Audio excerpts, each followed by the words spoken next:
present. Mr. Gray is back in the courtroom. The community has great interest in the case, which is certainly understandable. So I'm going to give a detailed explanation here. What you, the families, are going through, what the community is going through is it's undeniable pain, and I understand that. The emotions that the community feels are overwhelming, I'm sure. I don't know that you can, but understand that the law does not permit me to be emotional, and I'm constrained by the law. Now, a statement was made, again, understandably, that I'm here to seek justice. Understand that at a bond hearing is not where justice is dispensed. Ultimate justice, in whatever form that takes, comes later through a jury trial. The law at a bond hearing is that the accused is presumed innocent. Now, that's despite whatever's been said about the case through the media or through a first appearance hearing or through any other avenue. As we sit here, the law presumes that Mr. Gray is innocent. No facts have been established in this case yet. Again, despite anything that's been said before. Those facts will come through other hearings, they'll come through a jury trial. Now, the legislature in the Supreme Court, and it's been referenced, have laid out factors that constrain the courts in determining bond. One is a risk to flee. Now, what that normally looks like is someone has prior failing to appear at court convictions, or someone has in fact fled charges before.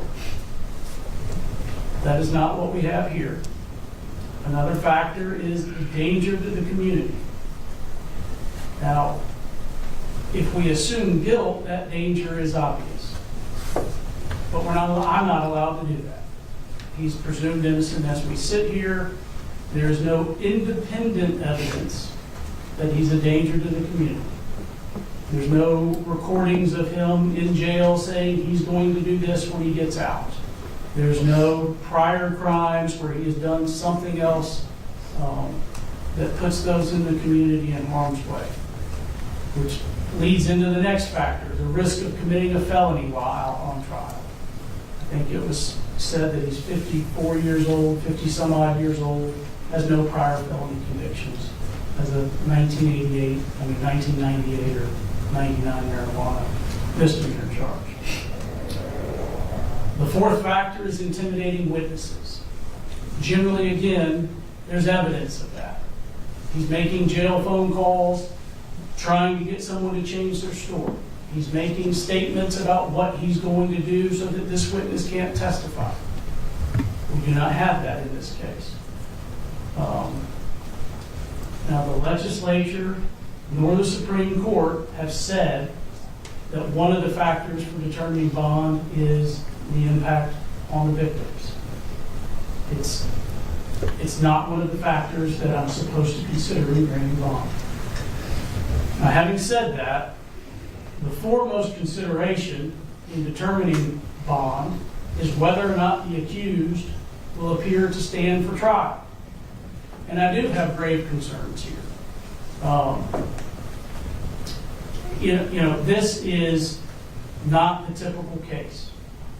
In an ordinary case, a defendant's given a bond, he makes the bond, he returns to the community, essentially unnoticed by anyone. That's not what would happen here. This case is an open sore. It's a wound that continues to hurt the community. While in court, Mr. Gray is presumed innocent, in the court of public opinion, he bears a scarlet letter. I don't believe that there's any way that Mr. Gray could return to this community as an accused often does when granting granted a bond. Now, his ties to this community are minimal. The state has pointed out that he has moved and lived in 6 or 7 different places over a relatively short period of time. I am allowed to consider the charges and the punishment that he faces if convicted. And were he to be convicted of these 29 charges, he faces the prospect of the rest of his life being in prison. And that is something I'm allowed to consider. So, weighing all of these considerations, I believe that it is, one, required to give a bond, but 2, given the extraordinary nature of the case and the other factors, that it needs to be a high bond. I'm going to grant a $500,000 bond, which is necessary to ensure that Mr. Gray appears at trial. I'm going to require 10% of that to be a cash bond. As a condition, the bond is to have no contact with any of the witnesses whatsoever. I'll prepare a order. Thank you.